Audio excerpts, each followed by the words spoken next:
sana. Atuaitwa Kiambu.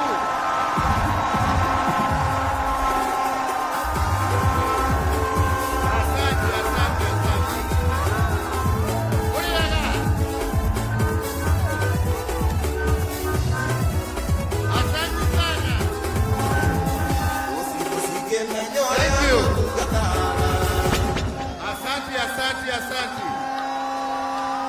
Kiambu Boreaga lenge.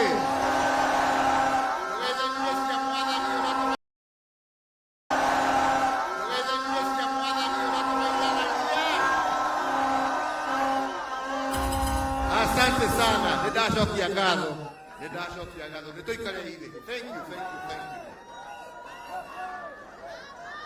Wenzangu hamjambo.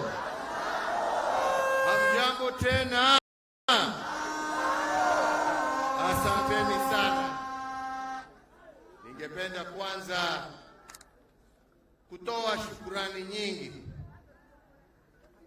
kwa kila mmoja wenu ambaye ametoka sehemu mbalimbali za kaunti hii yetu ya Kiambu kuja tuwe pamoja hapa siku ya leo. Na nikisema hivyo, nasema hivyo nikijua ya kwamba hata wiki iliyopita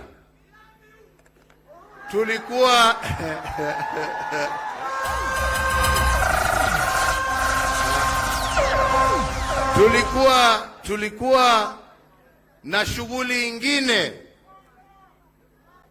ambayo kwa sababu ya vile mambo yalikuwa hatukuweza kufika, lakini mkakubali ya kwamba tutakutana na mtarudi tena, na ndio tuwe nafasi. Newega muno Kiambu. Asanteni sana wenzangu wa Kiambu, nashukuru sana.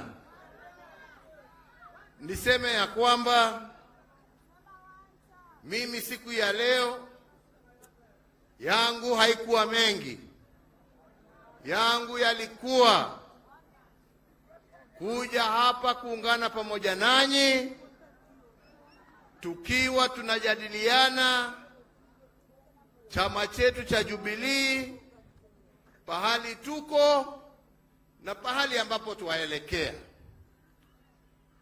Vile mjuavyo, tumekuwa na matatizo mbalimbali kwa chama chetu, na sio matatizo ambayo imekuwa yetu, ni matatizo ya kuletewa.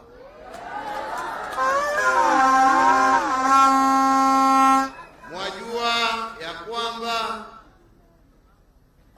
kutoka nipatiane usukani wa nchi, nikapatiana kwa njia ya heshima na ya utulivu na ya amani. Kazi yangu kutoka hapo ilikuwa nianze mpango wa kupatia chama chetu cha Jubilee viongozi wapya wa kuipeleka mbele, na tukaanza hiyo shughuli. Na tukianza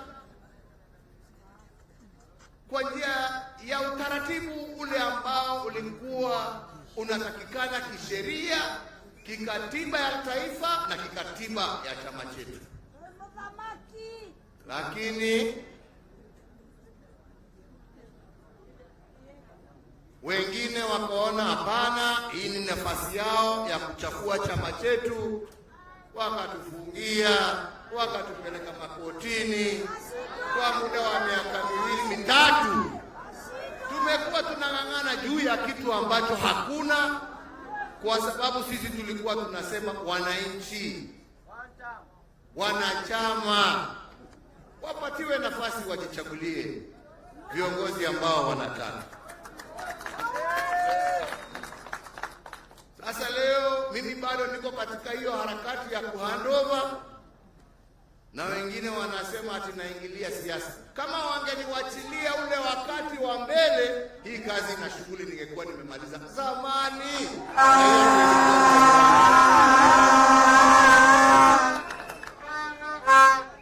Lakini nimeamua tutaendelea mpaka tutimize hiyo shughuli.